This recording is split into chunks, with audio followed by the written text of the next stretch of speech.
4절 말씀입니다. 욥기 34장 4절, 제가 4절, 여러분 10절, 저와 여러분이 한 절씩 교독하겠습니다. 욥기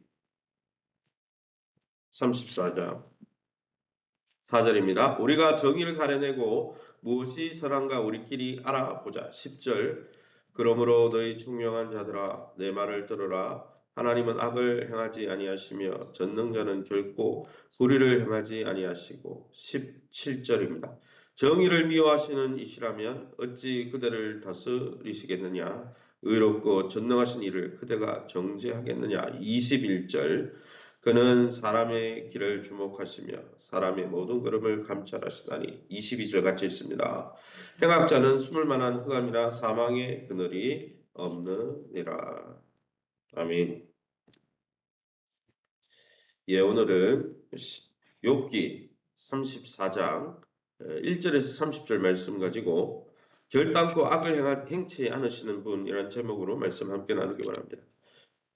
34장은 이 엘리후의 두 번째 연설로 33장에서 욥을 반박한 엘리후가 이제 34장에는 이제 하나님은 결코 악을 행하지 않으시는 하나님의 정의에 대해서 말씀하면서 하나님은 이런 분이기 때문에 네가 잘못한 거다. 하나님이 잘못했을 리가 없다. 왜요? 욥이 자꾸 하나님이 어떻게 의인을 고난을 주시냐. 그러고 왜 응답하지 주시지 않냐. 이렇게 하나님의 약간 불의하다는 뜻으로 하나님 불의하다고 한 건 아니에요. 욥은 그냥 자기의 이 어려움을 넋두리를 하나님 앞에 기도한 거죠. 그런데 이 친구들은 그렇게 오해하고 욥을 정죄한 것입니다. 그럼 오늘 본문을 통해서 여러분 우리에게 주시는 교훈이 무엇이겠습니까? 4절 말씀이죠.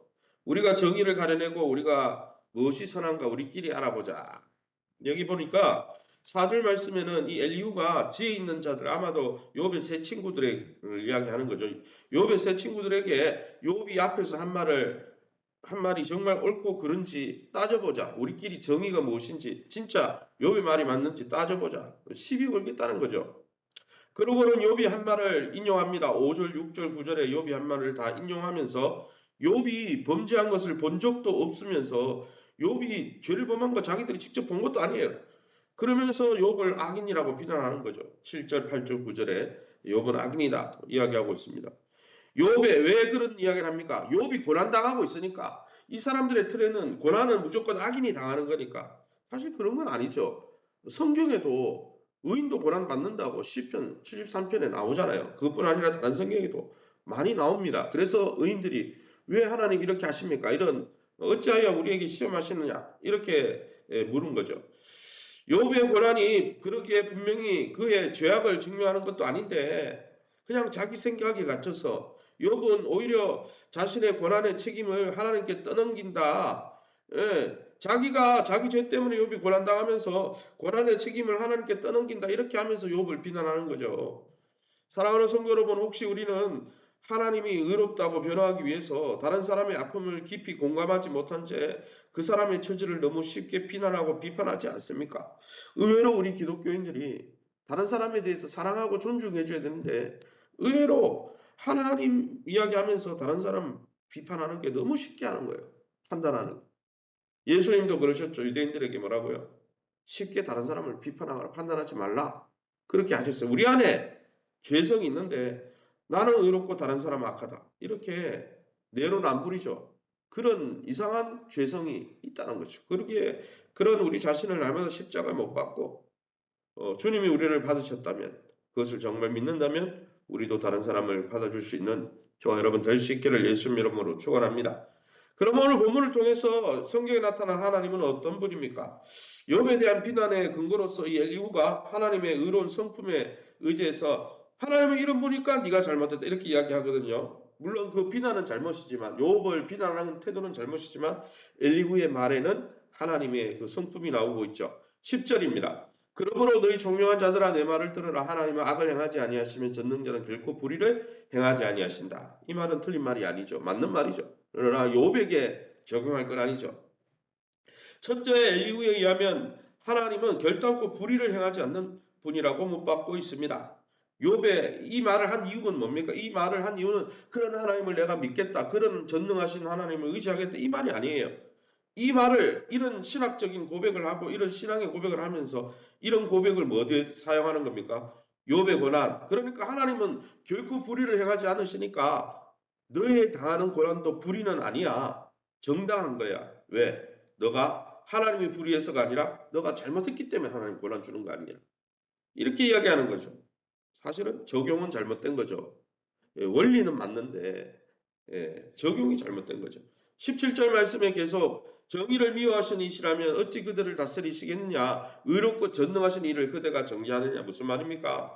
하나님은 아무런 편견 없이 정의란 말은 공평이라는 뜻입니다. 요즘 뭐 공평한 사회, 공평에 대한 논의가 얼마나 많습니까? 공평하지 않은 사회다 이렇게 그래서 막 이슈가 되는데 정의는 공평한 거예요. 그래서 하나님은 아무런 편견 없이 공평하게 사람들을 다스리는 전능하신 왕이라는 거예요. 하나님 앞에서는 부한 자나 가난한 자나 차이가 없다는 거예요. 공평하게 예우하신다는 것이죠. 참 좋은 분이죠. 그러나 여러분, 이 하나님은 공평하게 다스리는 분이다. 이 말은 무슨 말입니까? 욥아, 너한테 하나님이 공평하게 대한 거야. 다른 사람도 그렇게 하나님이 심판하는데 너도 죄를 범했으니까 하나님의 공평한 다스림 속에 있는 거야. 하나님의 다스림에는 실수가 없는 거야. 하나님이 너에게 고난을 준 거에는 실수한 게 아니야. 그러니까 너는 원래 죄가 있어서 고난을 받을 사람이야. 이야기하는 거예요. 사실 그죠? 적용이 잘못된 거죠. 계속해서 21절, 22절에 하나님 또 어떤 분이라 있습니까? 그는 하나님은 사람의 길을 주목하시며 사람의 모든 걸음을 감찰하시는 분으로 행악자는 숨을 만한 흑암이나 사망의 그늘이 없느니라. 무슨 말입니까? 셋째 하늘의 재판장 되신 하나님은 악인들의 모든 행동을 다 지켜보고 계시기 때문에 하나님의 불꽃 같은 눈앞에 인간들처럼 괜히 뭐 검사 동원하고 경찰 동원해서 조사할 것도 없다라는 거예요. 24절에. 하나님은 다 알고 있다는 거예요. 행악자들이 숨을 수 없고 그들의 행한 행위를 다 알고 있기 때문에 조사할 필요도 없이 순식간에 악인들을 심판할 수 있는 분이 바로 우리 하나님이다. 그래서 그 21절 20 맞죠? 그런 하나님이시죠. 그런데 이런 이야기를 하는 이유가 뭐예요? 욥에 대한 징계도 다 이미 조사하고 다 알고 있는 하나님의 그 지각 속에서 지식 속에서 이루어진 거라는 거예요. 즉 욥에 대한 징계도 바로 악인에 대한 즉각적인 심판의 한 부분이다. 그러니까 너는 악인이다. 이야기하는 것이죠. 여러분, 하나님의 의로우신 성품과 통치에 대한 엘리후의 말은 맞습니다. 하나님은 정말 그런 분이죠. 그러나 그러한 통치, 하나님의 통치가 이 땅에 드러날 때는 참으로 복잡하게 인간 이해를 초월해서 나타난다는 거예요. 모든 악인이 심판받는 것도 아니에요. 왜냐하면 어떤 악인은 때때로 볼 때 형통할 때도 있잖아요. 모든 의인이 축복받는 것도 아니에요. 모든 의인이 어떨 때는 고난받을 때도 있잖아요. 그러니까 하나님의 그 공의와 지혜가 드러날 때는 원래는 권성징아 뿌린 대로 거두는 하나님의 원리가 궁극적으로는 많지만 하나님이 그거를 임의로 적용하실 때는 그 틀에 하나님이 권성징악이니까 나는 이렇게 하면 안 되겠다 이렇게 매이는 분이 아니라 그걸 초월해서 하나님의 섭리를 우리가 이해할 수 없다는 거예요.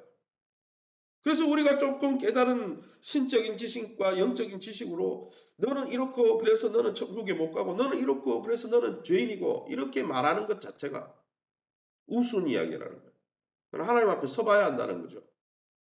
그래서 우리는 하나님 앞에 하나님의 그 일하신 앞에 겸손할 수밖에 없는 거예요. 욥은 자기가 억울해서 억울한 심정을 토해놓은 거지 하나님이 불의하다고 말한 게 아니죠. 그러게 사랑하는 성도 여러분.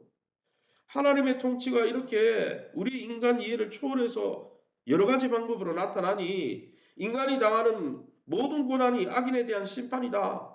그래서 고난당하는 자를 바라보면서 때로는 우리의 눈에 좀 차지 않는 그 사람 보면서 너는 하나님 앞에 심판받고 있어. 너는 하나님 앞에 저주받은 인생이야. 그건 내 생각이에요. 그것은 다른 사람을 미워하는 그 미움에서 나타난 내 생각이라고 내 생각. 그 생각으로 다른 사람을 판단하고 비판하는 것은 하나님 앞에 엄청나게 죄를 짓는 거예요. 왜요? 원수처럼 보이고 때로는 내 마음에 들지 않는 그 대상이 하나님의 형상대로 지음받았고 그분을 위해서도 예수님이 십자가 진 분이에요. 무슨 소리를 하고 있는 거예요 지금? 그러기 여러분 하나님의 통치에 복잡 미묘 하나님의 통치가 우리의 생각대로 나타나는 것이 아니라 하나님의 뜻대로 나타나는 거죠. 그러기에 여러분 하나님의 그 초월하심과 하나님의 그 광대한 지혜 앞에 우리의 지식의 한계를 솔직하게 인정하면서 다른 이들이 당하는 고난과 어려움 속에서 그들을 사랑하고 여러분 하나님이 우리가 죄인 되었을 때도 우리를 사랑해서 독생자 예수님까지 주셨다고 성탄절에 기뻐하면서 어찌하여 우리는 우리의 틀을 갖다 대면서 다른 사람을 비난하고 있습니까? 그거는 성탄의 의미와 맞지 않는 거예요. 십자가의 의미와 맞지 않는 것이죠. 그러기에 우리가 만나는 우리가 이해할 수 없는 사람들을 바라볼 때 그들을 충분히 이해하고자 공감하고자 심정대화법을 통해서 그 사람 이야기를 충분히 듣고 우리가 듣지도 않잖아요. 다른 사람 이야기를 듣잖아요. 잘 듣고 그 사람의 마음이 어떤지 이해하고 공감해주고 그 사람이 설령 죄인이라 할지라도 죄인 되었을 때 우리가 용서받았잖아요. 그 사람이 하나님 앞에 회복될 수 있도록 중보하고 기도해주고 위로하고 그가 하나님 앞에서 바로 회복될 수 있도록 기도해 줄 수 있는 저와 여러분 다 될 수 있기를 예수 이름으로 축원합니다. 시간 우리 합심해서 기도합니다. 고난 속에서도 의로우신 하나님의 통치를 우리가 잘 분별할 수 있도록 우리의 머리로는 하나님의 통치를 이해할 수 없어요. 그래서 우리가 하나님의 말씀을 옳게 분별할 뿐 아니라 우리 주변에 있는 사람들에 대해서 충분히 공감하고 사랑해 줄 수 있도록 또 그런 교회가 될 수 있도록 따뜻해야지 교회가 사람들이 찾아오죠. 하나님 우리 교회가 우리가 따뜻한 십자가 사랑으로 날마다 활활 타오르는 우리의 사랑이 넘치는 우리 교회가 될 수 있도록 환난과 어려움 속에서 하나님의 선하심을 바라보며 신실한 주의 약속을 인내할 수 있도록 인내하면서 아브라함처럼 25년 기다려서 약속의 아들을 받았던 것처럼 날마다 우리가 어려운 가운데서 인내할 수 있도록 교회가 내적으로 잘 재건되게 하여 주옵소서. 영적으로 우리 교회가 내년에 하나님 나라를 선포하고 하나님 나라를 경험하고 이 땅에서 하나님 나라를 선포하는 교회로 세워지려고 하는데 하나님 제자 되어 제자 삼는 우리 교회 되게 도와주옵소서. 세워진 교회가 하나님의 몸인 줄 알고 서로와 서로를 향해 받을 수 있도록 연약한 모습이 있죠. 그러나 나도 연약하잖아요. 서로 연약함을 인정하면서 서로 받고 용납하고 수용하는 우리 공동체가 될 수 있도록 우리 전성업 집사님 외에 환우들을 울기 위해서 우리 아침에서 통성으로 기도합니다. 주여 하나님 아버지네 감사합니다. 하나님의 로라는 가운데 새벽에도 저희 욥기 말씀을 통해서 고난 속에서 하나님의 의로운 통치가 나타날 때 우리의 틀 안에서 일어나고 우리의 생각과 판단 안에서 하나님이 역사하는 것이 아니라 그 틀을 뛰어넘어 권징하게 틀이 맞지만은 하나님 그 틀 말고도 하나님이 역사하는 하나님의 섭리의 틀은 우리가 이해할 수 없음을 날마다 시인하면서 하나님이 일하심 앞에 날마다 우리가 하나님의 그 통치를 잘 분별하고 그뿐 아니라 우리가 고난당하는 자와 함께 울고 우는 자와 함께 울고 웃는 자와 함께 웃으면서 함께 사랑을 나누고 공감해주는 우리 공동체 될 수 있도록 인도해 주옵소서. 환난과 시험 가운데 있는 우리 성도님들 우리 하나님의 선하심과 하나님의 신실한 약속을 붙들고 하나님 요셉이 하나님 아버지 정말 혈육위에서 팔려나가고 배신당했지만 그가 하나님 주신 꿈과 비전을 붙들고 믿음으로 견디고 인내함으로 그가 결국은 하나님의 축복의 통로로 쓰임받았던 것처럼 우리 성도님들 물질의 고난 가운데 있습니까? 육체의 고난 가운데 있습니까? 관계의 고난 가운데 있습니까? 그 어려움 속에서 믿음으로 하나님의 약속과 선하심 붙들고 믿음으로 승리할 수 있도록 축복해 주옵소서.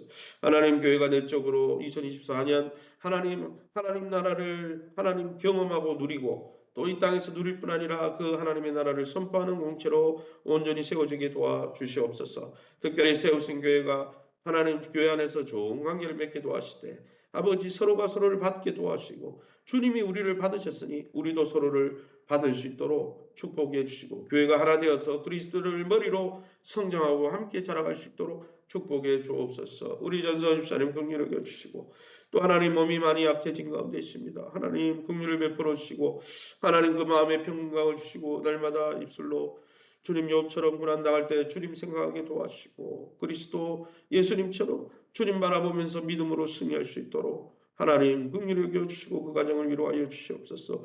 특별히 하나님 아버지 환우 가운데 우리 환우들 가운데 주님 만져주시고 고난 가운데 있는 우리 성도님들 주님 오늘 새벽에 하나님 만주시고 저들을 위로하여 주옵소서. 모든 영광 하나님께 돌려드리며 예수 이름으로 기도합니다. 아멘.